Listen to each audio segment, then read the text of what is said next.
새벽 4시에 200명 넘는 사람들이 대피했던 썰. 브로스타님께서 올려주신 썰랑썰레입니다. 유튜브로 보시는 분들 구독과 좋아요, 알림 설정, 댓글 잊지 말고 한 번씩 눌러주세요. 브루스타면 그 불 켜는 거 말하는 건가? 안녕하세요, 보건님. 유튜브로 썰랑썰레를 들으면서 스트레스를 풀고 있는 예비군 1년 고시생입니다. 썰랑썰레를 듣던 중 나도 썰을 한번 풀만한 게 없나라고 생각하다가 제 인생에서 가장 길고 긴박했으며 살고 싶다는 생각이 가득했었던 사건이 생각나서 이 썰을 한번 풀어봅니다. 5년 전 일이라 조금 다를 수 있는데 최대한 맞게 썼대요. 때는 2017년 봄 끝자락. 저는 한참 대학교 캠퍼스 생활을 즐기고 있었습니다. 당시 학교는 파릇파릇한 꽃과 날씨에 다들 하하호호 하면서 놀러가는 시기. 그러나 저는 놀러가기는커녕 제출일이 얼마 남지 않은 수많은 과제가 UFC 선수가 헤드락을 거는 것 마냥 저를 압박해왔고, 이 때문에 커피랑 노트북을 매일 손에 끼고 다니는 신세였죠. 사건이 일어난 전날은 제출일이 얼마 안 남은 과제들을 전부 완성한 날이었습니다. 끝났다 하면서 마침 불금에 술이 미치도록 마시고 싶었고, 바로 대학로로 가서 그동안 마시지 못한 술을 부어라 마셔라 들이키고 있었던 중, 그렇게 밤 12시까지 술을 마시고 반쯤 취한 상태로 기숙사에 와서 제 침대에 누워 잠을 청했죠. 그리고 그 사건이 벌어지게 됩니다.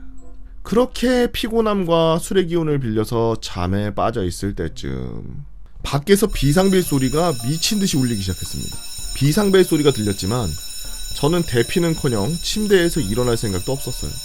오히려 짜증이 났죠. 아이씨, 어떤 놈은 또 술 처먹고 비상벨 누르는 거야. 술 먹었으면 곱게 처먹던가. 시끄러. 당시 기숙사에서 술을 먹고 꽐라가 되어 들어온 사람들이 실수로 고의로 비상벨을 누르는 경우가 많았었습니다. 한 달에 한두 번 정도는 빈번하게 발생했죠. 이런 일이 예전부터 여러 번 있었던 터라 저를 포함한 기숙사생 대부분 비상벨이 울려도 방문을 열고 상황을 살피지 않았습니다. 또 누가 눌렀나 보다 하고 아직 가시지 않은 피곤함과 술 기운에 다시 침대에 누워서 잠들려고 하는데, 그 와중에 갑자기 스피커가 켜지면서 관리실 아저씨 목소리가 들리는 겁니다. 학생들에게 알립니다. 지금 기숙사에 화재가 발생했습니다. 기숙사 학생들은 빨리 지상으로 대피하시기 바랍니다. 다시 한번 안내 말씀드립니다. 기숙사에 화재가 발생했습니다.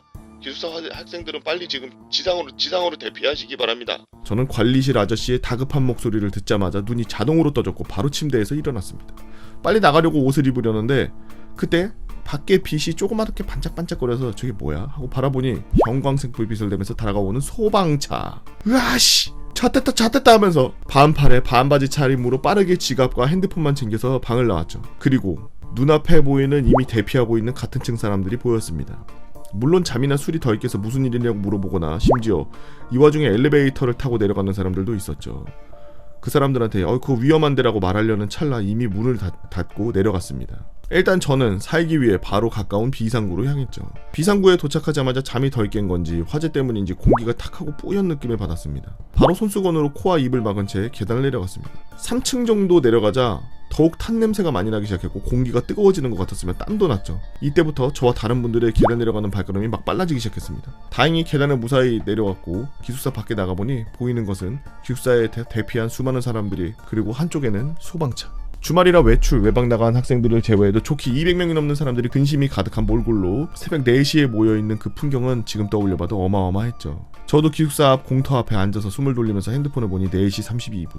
기숙사 화재로 못 들어가면은 앞으로 어디서 지내지? 옷도 사야 되나? 노트북 안 갖고 나왔네. 노트북 불에 타면 과제 다 날아가는데 이메일이 클라우드 저장이라도 할 걸 하면서 후회와 고민을 반복하고 있었죠.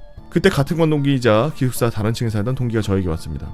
야, 너도 무사히 대피했구만. 무사하지. 다친 데 없냐? 다치진 않았어. 너는? 나도. 어디서 불난 건지 알아? 어떻게 된 거야? 아니 9층에서 불난 걸로 들었는데 잘 모르겠다. 새벽에 뭔 난리냐 이게. 그렇게 동기와 얘기를 나누고 있을 무렵 다행히 불이 크게 번지지 않았고 초반에 진화되어 다시 기숙사로 들어가 생활에도 좋다는 공지가 전달되었습니다. 공지를 받고 긴장이 풀린 저는 비흡연자인데도 담배가 땡기는 이상한 느낌을 받았죠. 그렇게 다시 제 방에 도착해 거울을 보니 상거지도 이런 상거지가 없었습니다. 자고 싶었지만 숙취와 잠은 이미 달아났고 간단히 샤워실에서 씻고 방에 도착해서 창문으로 해 뜨는 걸 보면서 간단히 아침을 먹은 후 과제를 클라우드와 이메일에 저장한 이후에 잠을 청할 수 있었습니다. 이 짧으면서도 길었던 사건의 진상은 같은 기숙사에 사는 동기와 선배들에게 듣게 되었는데, 사건의 진상을 풀기 위해 기숙사 규칙 중에 하나인 것을 간단히 설명드리겠습니다.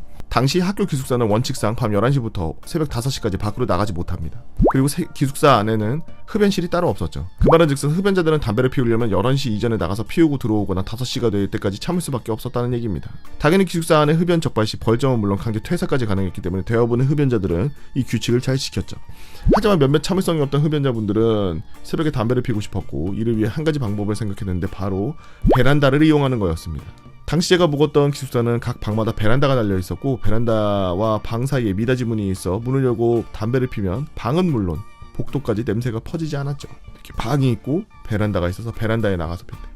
게다가 이런 걸 평소에 신고받고 관리하는 층장, 기숙사, 조교, 관리실 아저씨 등 분들도 다들 주무실 때인 새벽 시간대 주로 실행했으며 창문을 통해 담배의 냄새가 들어온다 한들 어느 방에서 어떻게 어디서 폈는지 담배를 피는지 특정할 수도 없고 걸리거나 신고당할 염려도 없었죠. 유일하게 들킬 가능성이 있는 같은 방 룸메이트는 협박 및 회유, 뇌물 등으로 입단속을 시키니 비흡연자인 저도 알고 있을 정도로 유명한 편법이었죠. 그리고 그날 화재를 일으켰던 범인도 이 편법을 쓴 거였습니다. 지금부터 A라고 칭하겠습니다. 그날 새벽에 A는 담배를 피우고 싶었는지 편법을 쓰기로 했고 베란다에 나가서 담배를 피웠고 담배 꽁초를 그대로 베란다에 버렸습니다.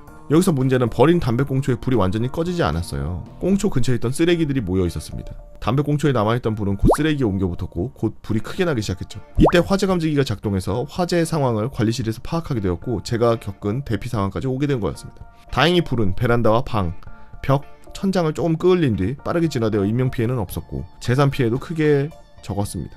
그 뒤에 A는 화재로 인한 피해를 배상하고 기숙사 강제 퇴사 및 영구 입사 불가가 될 것을 마지막으로 그 이상 소식은 들려오지 않았습니다. 짧으면서도 긴 사고를 겪은 뒤 몇 주 뒤 평상시와 같이 밤늦게 과제를 끝내고 침대에 누워서 잠을 자고 있었던데 그 와중에 또 자고 있는데 울리는 비상벨 소리. 저는 소리를 듣자마자 옷을 입고 핸드폰과 지갑, 노트북을 챙겨서 방을 뛰쳐나갔습니다. 같은 층의 다른 방 학생들도 거의 동시에 문을 열고 나갈 준비를 하고 있었죠. 다들 대피하기 위해 비상구로 가려는 찰나 방송이 들렸습니다. 관리실에서 안내 말씀드립니다. 누군가 실수로 비상벨이 울렸습니다. 화재가 난 것이 아니니 다들 걱정 마시고 방으로 들어가 주시기 바랍니다. 모두 다 에이씨 죽여버려요 라는 말과 표정으로 다시 방에 들어갔죠. 물론 저도 같은 표정이었지만 앞으로 안 겪는 게 좋은 거지라고 생각하면서 다시 잠을 자러 방에 들어갔습니다. 이러한 사건을 겪고는 기숙사에서 베란다에서 담배 피는 것은 한동안 빡세게 잡기 시작했고 만취한 학생들도 한동안 비상벨을 건드리지 않게 되면서 새벽에 시끄러운 소리를 듣는 일은 없이 잠을 편하게 잘 수 있게 되었답니다. 저 또한 이 사건 이후로 안전불감증을 실감하고 소방 대피 훈련을 받을 때 열심히 듣고 임했습니다. 끝! 이 썰이 반응이 좋다면 독서실, 알바하면서 만난 진상 손님들, 육군훈련소에서 낮에 자고 밤에 훈련받은 썰, 이탈리아 여행가서 소매치기 잡아본 썰 등 한번 풀어보도록 하겠습니다. 감사합니다. 이것들을 썼어야지 왜 이걸 썼어요? 반대로 써. 리버스야? 이것들을 먼저 썼어야지. 아이 참. 브로스타님이 써주신 글이었습니다. 저도 한 2-3천 명? 2-3천 명까지 안 되겠다. 한 500명 되겠다. 보통 콘도 같은 거 하나 건물에 몇 명 정도 들어가나요? 여튼 콘도에 불나서 통째로 다 대피했던 얘기 옛날에 제가 드렸었던 적이 있는데 그때 참 웃겼죠. 어느 콘도인지는 말씀 안 드리겠습니다만 제가 이제 체대다 보니까 스키장을 갔었고 스키장 콘도에서 묵었는데 불이 났어. 그래가지고 갑자기 대피하라는 방송이 나온 거야. 화재 경보 막 이러면서 경보 나오니까. 그래서 불났다 이러고서 다 뛰어내려가는데 나가려고 그러니까 방문 여니까 벌써 복도가 뿌옇더라고. 보자마자 나는 바로 화장실 가서 수건에다가 물 묻힌 다음에 코로 막고 나가는데 아무도 코하고 입을 안 막고 가더라고. 그래서 왜 코하고 입을 안 막고 가지? 저러면 저 가스 다 마실 텐데 이런 생각하면서 나 막 내려갔어. 이미 내려가면서 막 콜록콜록거리면서 내려가. 나는 어렸을 때 약간 아버지께 그런 것들을 좀 많이 배웠거든요. 아버지가 군인이시기도 하셨고 배도 오래 타셨고 막 이러셔가지고 그런 생활하면서 생기는 안전 수칙이나 그런 것들을 어렸을 때부터 몸에 체득해 왔어. 그래서 불났다 그러고서 밖에 연기가 뿌여면은 바로 물을 묻혀서 수건으로 입을 막을 만한데 아무도 안 막더라. 이게 제일 중요해요. 지금 제 방송 보시는 분들, 제 썰랑썰레 보시는 분들, 제가 여러분들의 생명을 한번 구해드리도록 하겠습니다. 여러분들 지금 소화기 어디 있나요? 지금 그 소화기와 소화전 제대로 된 위치에 오랫동안 사용 안 해서 고장난 건 아닌지 이런 거 한번 확인해 보십시오. 결국 그걸 확인하고 거기에 그게 있다라는 거를 인지한 지금 이 순간 이후부터는 불이 나더라도 대처하실 수 있습니다. 모르면 대처가 안 되죠. 119 부르고 있겠죠. 불 다 달 때까지. 초반에 잡을 수 있는데.